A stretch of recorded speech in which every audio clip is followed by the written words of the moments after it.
Bem, meu nome é Marcelo Neto, eu moro aqui em Miami, né, em Miami Beach, e na Flórida.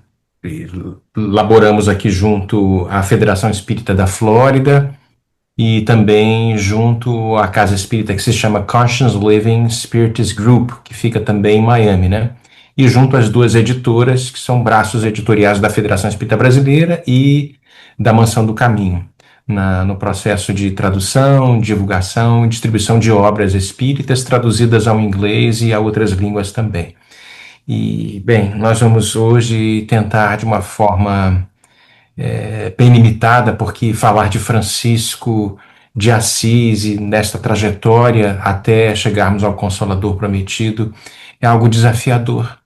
Ainda nos encontramos, talvez, falo por mim, inabilitado de perceber na grandeza que o mundo maior tem disponibilizado a todos nós, para que de alguma forma pudéssemos angariar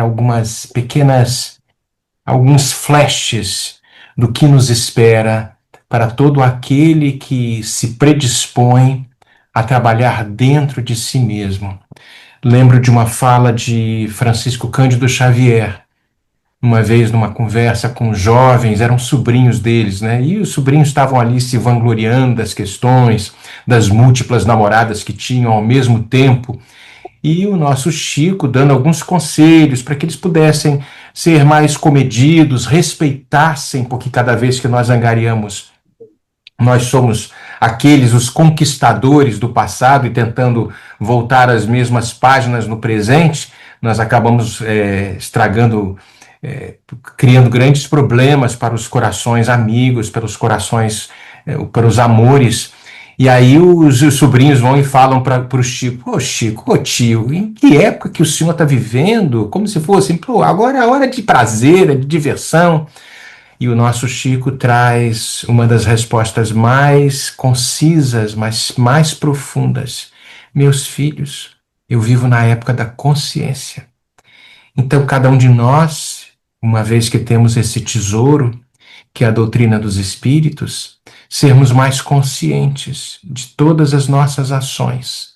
Logicamente que, ao longo dos séculos, temos defraudado tanto as leis divinas que residem dentro de cada um de nós, e desde que o Mestre partiu, até a implantação da doutrina cristã, inicialmente por Constantino, no século IV, e algumas décadas depois por Teodósio, aí 380, 390, no Concílio de Tessalônica, se não me engano, estabelecendo a fé cristã como religião oficial do Império Romano, Igreja Católica Apostólica Romana. E a partir daí nós vimos uma mudança muito grande, porque a simplicidade, a horizontalidade com que os ensinamentos cristãos eram ali propagados, ganhou talvez as tintas do ego, as tintas do egoísmo. Logicamente, não estamos generalizando, mas cria-se toda uma estrutura vertical, e o que era realmente para estabelecer a ligação nossa com o divino, criou tantas divisões, tantas dicotomias. Utilizamos os ensinamentos de Jesus em proveito próprio, nas questões relacionadas às indulgências, nas guerras fratricidas que ocorreram e talvez tenham sido as mais difíceis, as mais sanguinolentas. E quantos de nós, até jovens que hoje, renascendo nestes tempos, têm verdadeira repulsa às questões cristãs, porque talvez tenham sido no passado aqueles que, massacrados por aqueles que se diziam cristãos, fizeram as maiores barbaridades, não entendendo a verdadeira mensagem de Jesus, que é de humildade, é de caridade, é de verdadeira fraternidade. Mas os apelos do céu nunca deixaram de faltar a todos nós, E a igreja cristã, a igreja católica, também não deixou de ser avisada através de tantas e tantas situações. Eu trouxe aqui algumas passagens, nessa obra aqui, A Caminho da Luz, e eu separei um pequeno pedacinho, um pequeno capítulo, que ela fala, lógico, é uma obra psicografada por Francisco Cândido Xavier e ditada pelo Espírito Emmanuel, e Emmanuel, logo no começo, pede perdão pelo excesso de concisão da mensagem, porque ele não poderia, ele coloca como que a história do mundo já está muito bem transcrita através da historiografia trazida pelos historiadores, e ele coloca de uma forma muito concisa, tentando fazer uma varredura na época, nos tempos atuais, mostrando desde a formação do planeta. E logo no primeiro capítulo, falando da gênese planetária, quando ele menciona que Jesus estava conosco desde a formação do planeta, nas primeiras aglutinações daquele pó, daquela poeira celeste que se condensa em torno do Sol e ganha, sem dúvida, bilhões de anos, o equilíbrio necessário para que nós aqui, vocês em San Diego, eu aqui em Miami, na Flórida, pudéssemos estar trocando algumas experiências e algumas reflexões a respeito do Consolador prometido e falando deste que foi, sem dúvida, uma das grandes, talvez o maior émulo de Jesus na Terra, que foi outrora o nosso João Evangelista, o discípulo querido, amado, jovem, né, intimorato ali diante da cruz, junto com Maria, foi o único apóstolo que não correu, talvez por esta intrepitude que os jovens têm de não temer e com um amor imenso a Jesus, ali ele se encontrava. Lógico que houve a crucificação, Jesus pede ao Pai Criador que perdoasse a todos nós, pois ainda imaturos não sabíamos o que estávamos fazendo e talvez muitos de nós ainda não saibamos. Falo por mim, falo por mim. Na plateia talvez já exista algum santo, algum anjo que esteja me escutando. Então peço perdão. Mas o tempo passou, o tempo passou. E, como eu havia mencionado, os apelos do alto nunca nos faltaram, nunca nos faltaram. Aquele mesmo jovem, João Evangelista, agora renasce no coração da Itália, da Igreja Católica Apostólica Romana. Nasce no dia 26 de setembro, 1181, algumas biografias falam 1182, mas já faz tanto tempo que não faz muita diferença, né? Um ano a mais, um ano a menos. E ele inicialmente nasce de uma família abastada, com dinheiro. Pietro Bernardoni era um rico comerciante. A sua mãe também, Maria Piccolini, né, de Bourlemont, era de origem francesa. E ele era assim, muito rico, os pais eram muito ricos. Ele nasce, era um playboy da época, vou colocar dessa forma. E aí, sujeito a todas as situações, das facilidades daquele jovem rico, todos ali, eu imagino que se nós estivéssemos nos dias atuais, ele estava aí nas baladas, nas festas, era o playboy daquele momento. Mas apesar de estar inserido a esse ambiente de muitas posses, havia uma busca íntima dentro de Francesco. Inicialmente, quando ele nasce, recebe o nome de Giovanni. Sua mãe dá o nome de Giovanni. Olha aí, Giovanni João, o evangelista. Mas o pai quis fazer uma espécie de média com seus principais clientes, que eram franceses. E aí troca o nome de Giovanni para Francesco. E fica o nosso Francesco Bernardoni. O tempo passa e o nosso Francesco também tinha as suas ambições de jovem. Ele queria ser cavaleiro, queria ser importante, ele queria fazer a diferença no mundo. E imagino que cada um de nós, talvez, nos momentos da juventude, quiséssemos fazer algum tipo de diferença. Até se alista na batalha que existia entre Assis e a cidade vizinha, Perúdia. E ele participa de algumas batalhas, mas é preso. Fica um ano preso num calabouço lá em Perúdia. Ali ele se enferma e talvez tenha entrado numa grande introspecção, mergulhando dentro de si mesmo, tentando fazer aí a busca daquilo que sempre se encontrou dentro de cada um de nós. Este Deus interno é liberto, volta para Assis e começa de fato uma nova jornada para dentro de si mesmo.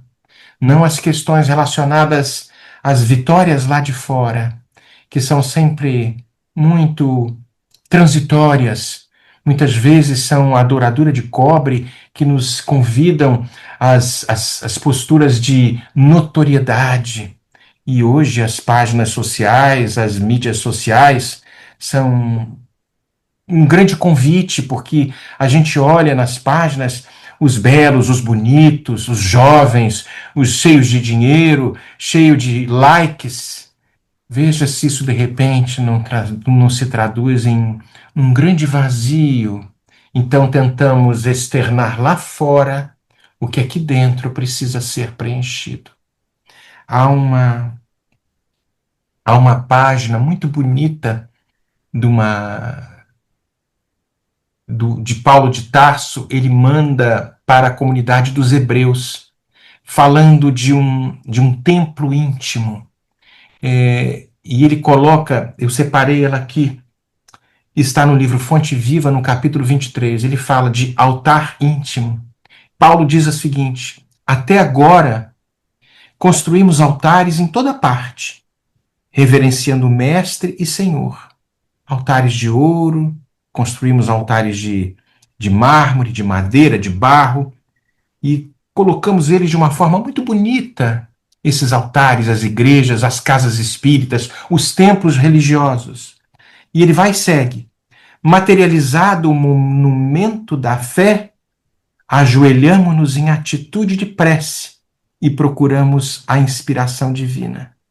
Ele coloca que tudo isso é muito louvável, e é óbvio, aqui nós estamos reunidos. Eu aqui de um outro lado do país, e vocês aí, vocês estão numa ambiência, num local onde foi cuidadosamente construído, com cadeiras confortáveis, para que a gente pudesse aqui trocar algumas reflexões. Tudo isso é muito importante. Mas o nosso Emmanuel coloca que é preciso que nós compareçamos aos altares do coração, trazendo as questões relacionadas à religiosidade, buscando a conexão com o divino e, desta forma, nos nutrindo, conectados com a fonte parental de toda a vida, que é Deus.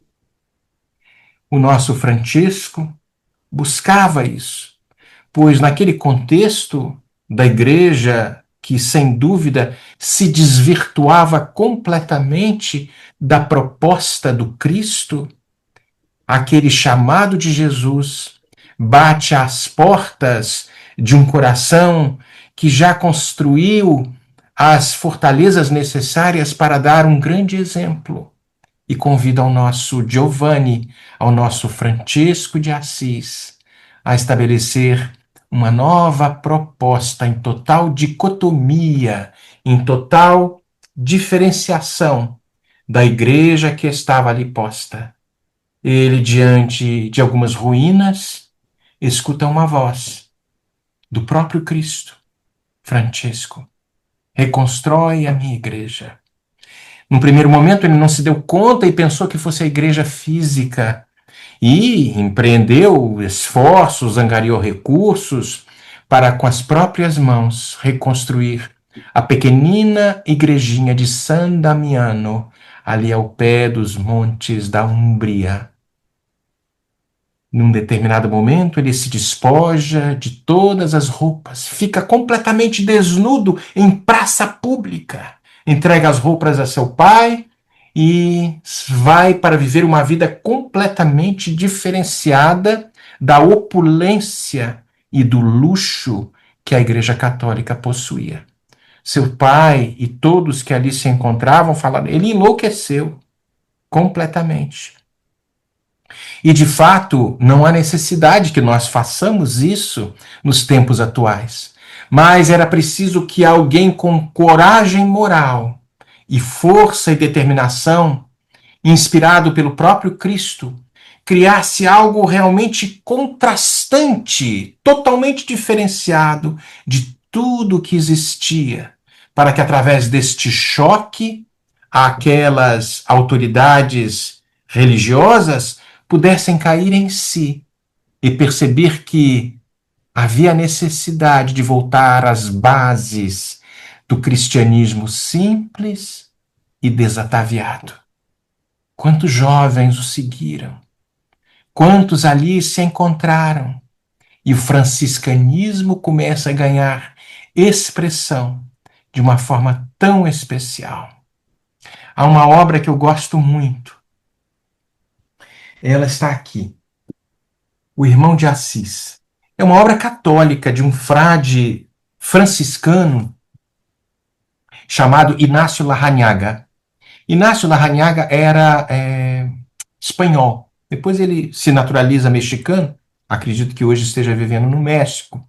E ele traz esta obra, logicamente com uma visão católica, mas com algumas passagens aqui que encontram verdadeira ressonância com as questões espíritas.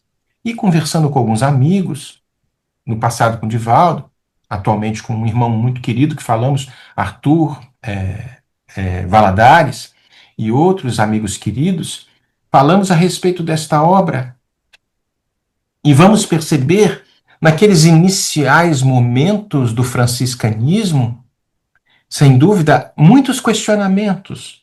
E Francisco é intuído e aconselhado a buscar ao próprio Papa Inocêncio III, para que a ordem dos franciscanos pudesse ser ratificada.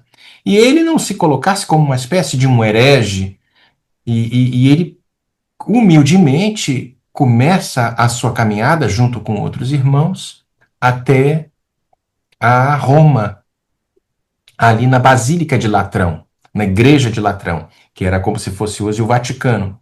Chegando ali, ele tenta uma audiência com o Papa Inocêncio III, mas é rechaçada e é negada essa audiência. Ali, diante do colégio cardinalício, todos eles encontraram Francisco de uma forma, esse homem com essas roupas rasgadas, mal cheiroso, sem nenhum tipo de preparo, e ali havia toda uma opulência, e na mesma hora rechaçaram. E fecharam as portas, tantas obras, tantas ordens, para que vai criar mais uma, meu Deus? Vamos focar nas que já existem. E Francisco retira-se, rechaçado pelo colégio cardinalício, mas encontra no mesmo colégio cardinalício uma figura, o cardeal Giovanni de São Paulo. Giovanni de São Paulo havia tido um sonho alguns dias antes, e naquele sonho ele, metaforicamente, ele percebe um jovem muito franzino, com roupas maltrapilhas, de pés descalços, carregando toda a igreja de Latrão, a Basílica de Latrão, como se fosse todo o Vaticano nas costas. E aí, encontrando com o Francesco, reconhece-o e fala: meu Deus, este é o jovem do meu sonho. Que coisa interessante. E começa a advogar em favor de Francesco junto ao colégio cardinalício, trazendo a seguinte informação, que também está nesta obra também. Ele fala o seguinte: irmãos do Sagrado Colégio Cardinalício, gosto de ver que julgais friamente. Acho que é nosso dever cortar as fantasias artificiais. Só que temos que ser consequentes e tomar cuidado para não cortar o laço da coerência. Se vossas eminências opinam que não se deve aprovar esta forma de vida por ser impossível de praticar, eu pergunto: que está pedindo este pobrezinho de Assis, pobrezinho de Deus, a não ser cumprir ao pé da letra e integralmente o Evangelho de nosso Senhor Jesus Cristo. E se esse programa for impraticável, então nós sejamos consequentes. O próprio Evangelho é também uma utopia, e seu autor, Jesus, um fantasista. Mas se o Evangelho é impossível, que sentido tem a nossa igreja? Que significa e para que serve o colégio cardinalício e o próprio Papa? Que nós estamos fazendo aqui? Tiremos a conclusão. Segue o livro. Tiremos a conclusão. Todos nós somos uns verdadeiros impostores. Aquela argumentação do cardeal Giovanni de São Paulo foi como se fosse assim algo arrebatador. Não haviam mais argumentos, porque diante da proposta de simplicidade, de vivenciar Jesus em todos os momentos, e o próprio Francesco outrora havia mencionado, pratiquemos o Evangelho, divulguemos o Evangelho em todos os momentos, em todas as circunstâncias, em todos os nossos atos. Utilizemos palavras, se forem necessárias. O que significa dizer isto?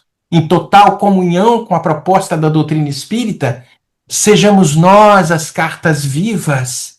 Lógico que ainda falta, muitas vidas teremos para aprimorar as virtudes que estão em germe dentro de cada um de nós, mas a proposta de Francisco, que era arrebatadora e total dicotômica com as propostas que a igreja que estava sendo estabelecido, totalmente afastada das questões da humildade, o nosso Francisco traz este impacto ratificado pelo cardeal Giovanni de São Paulo, que havia tido um sonho e menciona isso junto àqueles que ali estavam.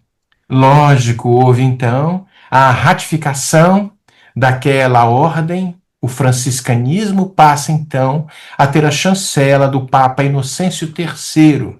E quantos foram os que se uniram e que se juntaram àquele homem tão estranho, mas tão apaixonado por Jesus e pela natureza?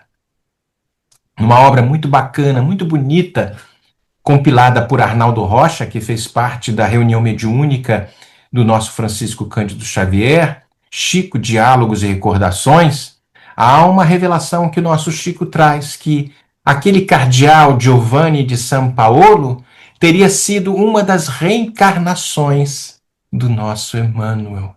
Veja que interessante como é que estamos todos interligados, ou seja, a espiritualidade maior, coordenada por Jesus, vai enviando nos tempos certos as ajudas para que possamos despertarmos-nos e, uma vez mais, abraçarmos a proposta cristã, que é o Espiritismo, que hoje nos elucida o que muito, muito nós não havíamos compreendido.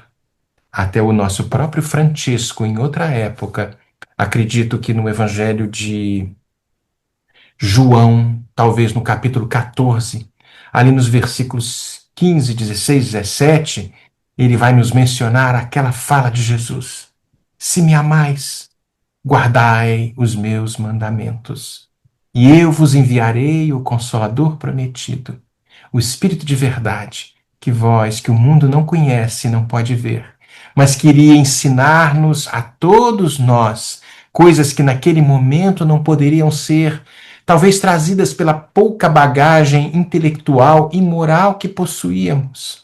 E vem o Consolador prometido, que nos abre as portas de tantas situações e de tantos eventos que, sem dúvida, poderiam ser interpretados como os milagres, mas simplesmente feitos da espiritualidade maior, coordenada em última instância por Deus nosso Pai. Nesta obra, vamos perceber que há uma grande uma interligação, uma grande encadeamento, melhor dizendo, das ideias que Francisco nos trazia e seguem vivas com a doutrina dos espíritos. O próprio Emmanuel, num capítulo muito bonito, do livro Ação, Vida e Luz, o capítulo se chama Necessidade de Luz, ele fala que é necessário cessar a época do verbalismo vazio. Há muitos séculos a humanidade tem vivido, de uma certa forma, uma época simplesmente das questões externas. Mas esses tempos não mais têm local, têm momento dentro de cada um de nós.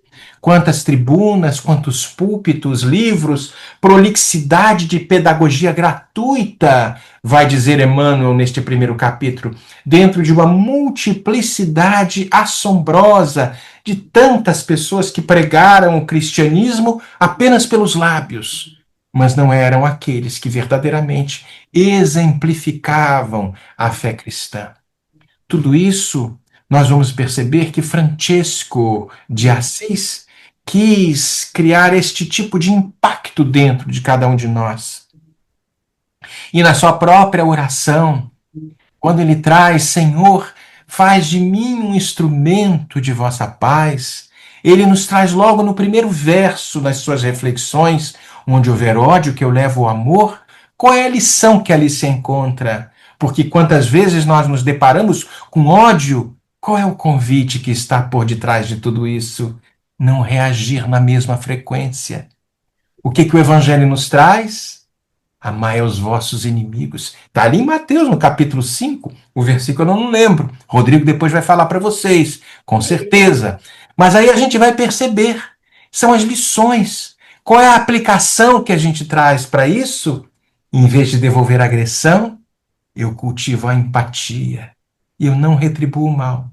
Isso não é, de uma certa forma, dar a outra face? Dar a outra face. Quantas vezes nós recebemos ódio, as intemperanças por aí? Se eu devolvo, dar a outra face não é, sem dúvida, levar uma outra bolacha, entendeu? É conseguir vencer-se, porque o ódio está ainda espalhado por aí. Vivemos num mundo de provas e expiações, ainda necessário para que nós possamos nos provar se tudo que aprendemos, e principalmente com o tesouro da doutrina espírita, conseguimos pôr em prática. Onde houver ofensa, que eu leve o perdão. A ofensa é a prova, e a resposta consciente é o perdão. Dar a outra face também.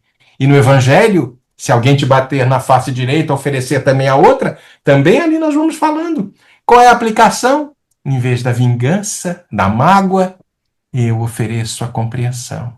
Onde houver discórdia, que eu leve a união. Ser pacificador, onde há divisão. Bem-aventurados os pacificadores. É uma das bem-aventuranças, está ali no Evangelho de Mateus, no capítulo 5, e quando a gente lê isso de jato, a gente não consegue perceber o alcance do convite que Jesus tem para todos nós. Unir corações, promover o diálogo, ser ponte, não parede. Ser ponte, não parede. Onde houver erro, diz Francesco, que eu leve a verdade. Corrigir, sem dúvida, não anuir com o equívoco, lógico, mas corrigir sem julgar. Porque quantos de nós também temos vários equívocos em outras áreas. Jesus, ali diante da mulher adúltera, fala: atire a pedra, aquele que não tem pecado. Talvez não tenhamos naquela área, mas quantas outras falhas nós possuímos. Ensinar então com amor. Qual seria então a aplicação? Agir com retidão, sem condenação, mas esclarecendo, com a luz que já possuímos. Onde houver dúvida, que a gente saiba levar a fé, ser exemplo de confiança. E aí a gente encontra no capítulo 19 do Evangelho segundo o Espiritismo, falando a fé remove montanhas, com tantas explicações. A fé é a mãe da esperança e da caridade. Porque se eu não tenho fé, ou seja, confiança de que existe algo maior que me espera, como eu vou ter esperança? Como eu vou fazer para caridade para esse mundo louco que nós estamos vendo? Não seja a esperança que você espera lá fora, seja você próprio, a própria esperança ativa, com absoluta confiança em Deus. Onde houver desespero, que nós saibamos levar a esperança, ser a âncora para quem sofre. No mundo tereis aflições, mas tende bom ânimo, disse Jesus, eu venci o mundo.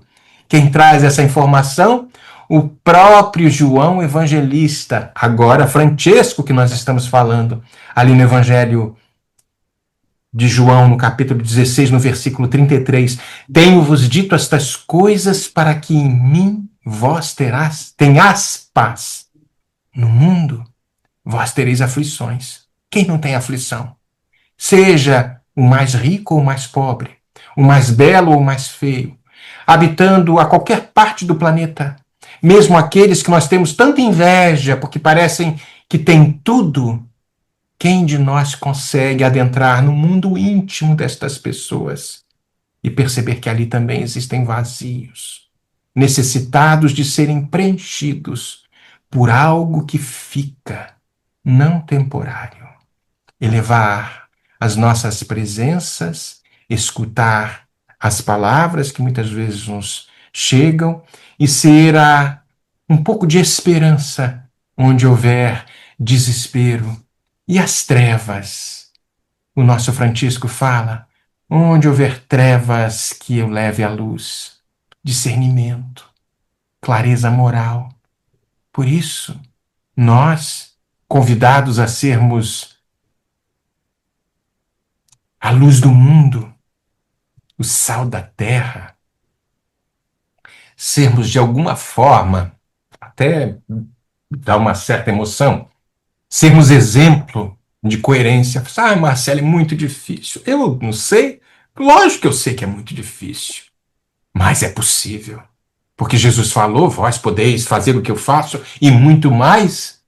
Então, se eu acredito, e vocês estão aí domingo me assistindo, podiam estar na praia, nesse sol lindo dessa cidade de San Diego, o melhor clima do planeta. Aqui em Miami, uma umidade que Nossa Senhora, Jesus Cristo. E vocês estão aí me assistindo. Por quê? Para matar o tempo? Não. Todos nós estamos buscando algo que possa nos preencher, algo que possa, aos poucos, aplacar a tristeza e nos trazer a alegria de viver. Onde houver tristeza, que saibamos cultivar a alegria. E Francesco diz isso, a alegria do espírito, não algo superficial, não as felicidades momentâneas. Sim, são boas, mas não essas coisas que passam e depois um grande vazio. Alegrai-vos sempre no Senhor. Uma carta enviada por Paulo aos Filipenses, no capítulo 4, versículo. Rodrigo vai dizer depois também qual é. Estou te botando um monte de tarefa, hein, Rodrigo? Então, os três convites que o nosso Francisco traz. Consolar mais do que desejarmos, desejamos ser consolados. Compreender mais do que desejamos ser compreendidos. Amar muito mais do que desejarmos ser amados. Qual é a lição que está aí? Há uma total inversão do ego. Deixar de esperar para que a gente possa oferecer. Mais bem-aventurado é aquele que dá do que aquele que recebe. Isso não tem muito sentido se a nossa visão é de uma única vida, porque quantos nós conhecemos com grandes dramas, com dores atrozes, com problemas sérios nas suas famílias, com vazios, as questões dos vícios e de todas as situações. Mas quando a visão se alarga e a gente percebe que uma vida é simplesmente um segundo no relógio da eternidade, eu amplio a minha capacidade de ter fé. E tendo fé, eu alimento a esperança. E me proponho a fazer a caridade. Não simplesmente a caridade de distribuir algumas questões, alguns alimentos, algumas roupas, sem dúvida muito importante, mas a caridade como era entendida por Jesus. benevolência para com todos, indulgência para com as imperfeições alheias e o perdão constante das nossas questões e o perdão das ofensas, melhor dizendo. Está ali na pergunta 886 do Livro dos Espíritos. Então a gente passa a ser um elemento ativo. E cada vez que passamos a ser um elemento ativo na construção de um mundo melhor, vamos da mesma forma, em consonância, construirmos este mundo melhor dentro de nós mesmos. Hoje escutei uma palestra da minha esposa no nosso centro, mais cedo, e ela trouxe uma fala de Joana de Ângeles, do livro Glorious Day, foi uma palestra em inglês, Vida Gloriosa. E ela fala, Joana fala, nós somos um universo em miniatura. Esse universo em miniatura precisa ser regido por alguém mais consciente, mais sábio, mais amoroso, que somos nós mesmos. Então, aos poucos, nós vamos cambiando tudo que nos caracterizou até os dias de hoje. E não num passe de mágicas, é óbvio que não, mas caímos, levantamos. Quantas vezes forem as nossas quedas, quantas vezes nós vamos nos levantar, porque temos potenciais inimagináveis dentro de cada um de nós. É dando que se recebe, diz Francisco. É perdoando que somos perdoados. E é morrendo para este homem velho que ainda reside dentro de cada um de nós que vamos encontrar uma vida plena, bela e muito mais justa.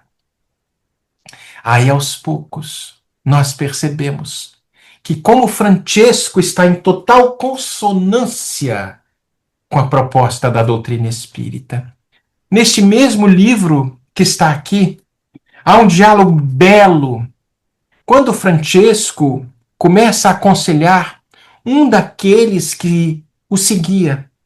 E engraçado, porque quando nós abraçamos uma proposta, e no caso estamos aqui abraçando o Espiritismo, que nos esclarece, que é o cristianismo, mas o cristianismo simples, desataviado, nós vamos nos defrontar com o guerreiro do passado, o homem complicado do passado, as situações que ainda fazem parte da nossa intolerância, que muitas vezes elas eclodem e nos mostram quem nós ainda somos e nas áreas que precisam ser trabalhadas. E aqueles que passaram a perceber Francesco e começaram a segui-lo, de vez em quando tinham as suas quedas, tinham seus momentos de ego, tinham seus momentos também de prepotência. E o nosso Francisco, nesta lição, ele fala a respeito da humildade com aquele irmão que ali o buscou. E olha a fala que ele trouxe. Eu separei aqui uns trechos também nessa obra e diz o seguinte: meu filho, todos queremos triunfar, todos queremos brilhar e o fazemos numa mescla sacralizada, mais profana, de nossos desejos com os interesses de Deus. Quando eu penso nisso, meu filho, tenho vontade de chorar. Meu irmão, não nos esqueçamos da cruz. Quanto custa para que a gente possa se despojar deste ego, deste homem prepotente? Menos eu, disse Francisco, mais Jesus. Menos ego, mais Cristo. De uma certa forma, como João Batista, quando encontra com Jesus, é preciso que eu me diminua para que o Mestre cresça. Quantos nós queremos ter assim a notoriedade, os grandes palestrantes, os grandes trabalhadores espíritas, os grandes isso, o grande aquilo.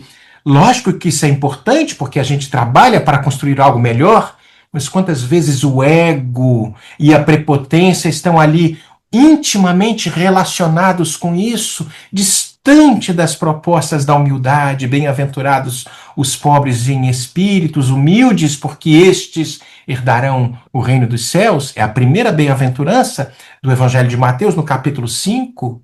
E aí o nosso Francisco sai e coloca falando como é difícil se tornar pobrezinho. Pobrezinho não no sentido material. Ele não está falando para que a gente tenha que ficar mendigo, não, porque o dinheiro é neutro. O dinheiro pode fazer coisas muito boas, ou pode alimentar o nosso ego, a nossa prepotência, os nossos gostos completamente equivocados. E ele vai e segue falando. Ninguém, meu filho, quer ser pequenino. Ninguém quer ser não notado. Cremos que podemos e temos que fazer alguma coisa. Temos que redimir, organizar, transformar, salvar as pessoas. Lógico que é importante. Mas só esse Deus interno, bem alinhado com um Deus maior, numa proposta totalmente de caridade para com todos, é que podemos nos salvar. E na hora da verdade, segue Francisco, na hora da verdade, as nossas organizações de salvação, nossas estratégias apostólicas, elas vão rolando pela ladeira da frustração. Nós temos lições recentes, mas nós não corrigimos. Acredita-me, meu filho, disse Francisco, é infinitamente mais fácil nós montarmos uma poderosa maquinaria de conquista apostólica do que se fazer pequenino e humilde. É muito mais fácil montar um centro espírita do ponto de vista físico do que construir dentro de nós esse centro espírita, este templo, este altar íntimo, para que dentro desta construção de pedra que todos nós estamos, nós possamos ser verdadeiros exemplos. E aí segue Francesco. Por isso, nós nos fechamos instintivamente os olhos para a cruz. Ou seja, nos fechamos para o sacrifício, para a entrega, para a mudança de hábitos verdadeiros, para o perdão, para o amor, e abrindo mão dos vícios, das mágoas, dos ódios. Olha a oração de São Francisco. Fechamos instintivamente os olhos para a cruz e nós nos justificamos com 1000 racionalizações nas nossas ânsias de conquista, de vitória. Por isso, a salvação, disse Francesco, para aquele que o seguia, a salvação é para a gente se apequenar e reconhecendo que só Deus nos salva, esse Deus íntimo, esse Pai maior, esse Deus aqui dentro, conectado com o Pai maior, só Ele nos salva. Só Ele é onipotente e não precisa de ninguém. E se precisasse de alguma coisa, ele falando como se fosse Deus, né? Seria de servos pequeninos, pobres e humildes, que imitem seu filho Jesus, submisso e obediente, capazes de amar e de perdoar constantemente. De nossa parte, meu filho, só isso. O resto, deixe nas mãos de Deus. Deixe nas mãos de Deus. O nosso Francesco nos traz lições poderosas e nos fala das questões relacionadas a um trabalho constante dentro de cada um de nós, estabelecendo uma nova forma de viver, uma nova forma de nos conduzirmos em total consonância com a doutrina espírita. Não é à toa que, quando estávamos prontos para recebermos a proposta do Consolador prometido, logo no Livro dos Espíritos, nos prolegômenos, uma quantidade de espíritos assina, logo no final, no último parágrafo, os prolegômenos da obra, o Livro dos Espíritos. E qual é o primeiro espírito que assina? O nosso João Evangelista, o nosso Francisco de Assis. São a mesma personagem. E ele nos traz ali, no último capítulo, no último parágrafo do Prolegômenos, a seguinte informação. Lembra-te de que os espíritos bons só dispensam assistência aos que servem a Deus com humildade e desinteresse. e que repudiam a todo aquele que busca, no caminho do céu, um degrau para as coisas da terra. Eles se afastam, os espíritos bons, do orgulhoso e do ambicioso. O orgulho e a ambição serão sempre uma barreira entre o homem e Deus. São um véu lançado sobre as claridades celestes, e Deus não pode servir-se do cego para fazer que se compreenda a luz. Quem assina esta mensagem? João Evangelista, o nosso Francisco, Santo Agostinho, São Vicente de Paula, São Luís, o Espírito de Verdade, Sócrates, Platão, Fenelon, Franklin, Benjamin Franklin, das nossas terras americanas, Swedenborg e outros espíritos. Vamos percebendo que há uma total sintonia, o que o nosso Francesco nos traz, e na proposta que a doutrina dos espíritos nos elucida. E para que a gente possa fechar as nossas reflexões, o nosso Emmanuel, em 1980, através de uma psicografia ditada a Francisco de Assis, ele traz no livro Cartas do Alto, Autores Diversos, uma mensagem a um dos fundadores da Federação Espírita da Flórida, onde hoje laboramos, Luiz Guerreiro Ovalle. Ele era um espanhol que foi depois para Buenos Aires, depois foi para Cuba. Depois, na Revolução Cubana, as religiões eram proibidas de serem praticadas. Essa turma veio para Miami, né? E ali, aos poucos, estudavam o Espiritismo, junto com Benjamin Rodrigues e outros queridos. A Federação Espírita da Flórida foi fundada.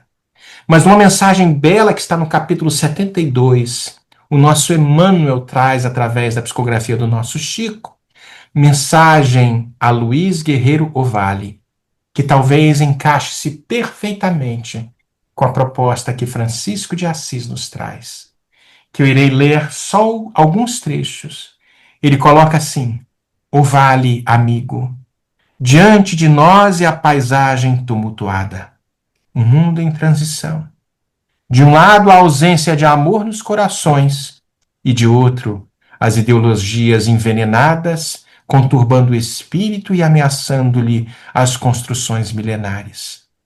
A abundância de recursos materiais não soluciona o problema, de vez que a fortuna raras vezes é manejada pelo homem a serviço da alma, enquanto a ciência, na exaltação de cultura exclusiva do cérebro em que se desvaira, não consegue penetrar a esfera do sentimento em proveito da criatura imortal para quase se deter tão só no campo de transitória dominação. Ele chega entre as calamidades morais que pesam sobre a fronte do planeta. Encontramos, diz Emmanuel a Luiz Guerreiro Ovalle, encontramos no Espiritismo, em sua expressão de evangelho restaurado por Allan Kardec, a luz capaz de clarear o caminho e de dissipar as trevas. Mas, num determinado momento, o nosso Emmanuel fala para Luiz Guerreiro Ovalle, talvez, de uma certa forma, o que Francisco de Assis havia mencionado para aqueles que o seguiam: esquecer as injúrias, mas recordar as bênçãos, desculpar a incompreensão e cultivar o entendimento, cobrir a discórdia com bálsamo da oração e refazer o plantio da paz, seja onde for. E o nosso Emmanuel, num determinado momento, fala: sim, às vezes a gente chora. Chorar por vezes, porque as lágrimas são como se fosse uma espécie de suor do coração em testemunho de fé, mas nunca desanimar e aderir às perturbações que frequentemente nos convidam à queixa e o desequilíbrio, à margem da senda que se nos abre às várias realizações. O que ele está dizendo? Luiz Guerreiro Ovalle talvez tenha sido o que o nosso Francesco de Assis havia dito a tantos daqueles que o seguiram, para que eles pudessem ser exemplos de paz, onde houver ódio, que saibamos levar o amor, ofensa o perdão, trevas, que saibamos ser uma luz pequenina que seja, um fósforo, alguma coisa, algo que possa clarear a vida de outros e, consequentemente, estaremos também, aos poucos, vida após vida, clareando as nossas próprias vidas. Muito obrigado pela paciência de me escutarem neste domingo. Que Jesus nos abençoe e que Francesco de Assis possa visitar os nossos corações e, como ele dizia, e talvez siga dizendo, pace bene, paz e bem a toda a humanidade. Muito obrigado.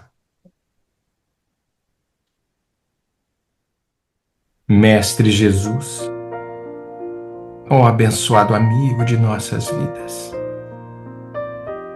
nesses momentos finais, Senhor, nos preparando para recebermos as energias benfazejas do mundo espiritual, mais uma vez te rogamos, Senhor, que se faça presente nos nossos lares, na nossa casa espírita, no nosso país, neste mundo tão necessitado de luz e de concórdia. Traz, Senhor, as reflexões necessárias que precisamos introjetar dentro dos nossos próprios espíritos e, ouvindo a Tua voz, através das páginas alcandoradas do Consolador Prometido, que saibamos vertê-las de forma mais lúcida, não simplesmente através do intelecto, mas abrindo as portas do coração para que a emoção e o sentimento possam ser aqueles que guiam as nossas ações no campo das atividades diversas.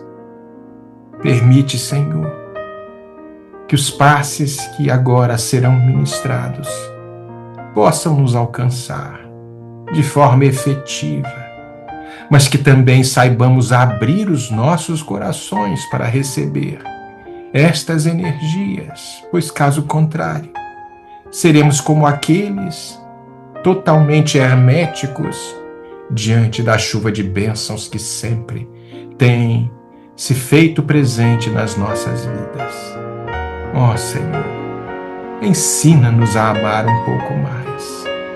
Onde houver ódio, Senhor, auxilia-nos a sabermos levar o perdão, ofensa, a luz que precisamos de alguma forma espargir dentro de nós inicialmente, para que de alguma forma possamos distribuí-la, pequenina que seja, mas que possa fazer a diferença na vida daqueles que fazem parte do nosso convívio.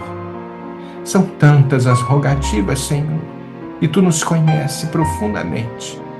Escuta o que muitas vezes não temos coragem de Te pedir, mas atende-nos na medida das nossas necessidades reais, não na infantilidade que ainda possuímos, nos nossos pedidos vãos, ainda tão necessitados de esclarecimento e de maturidade. Abençoa-nos, Senhor, hoje e sempre, e a esta casa espírita em San Diego, que tem sido um farol de tanta luz para tantos que ali chegam. Muito obrigado, Jesus. Que assim seja.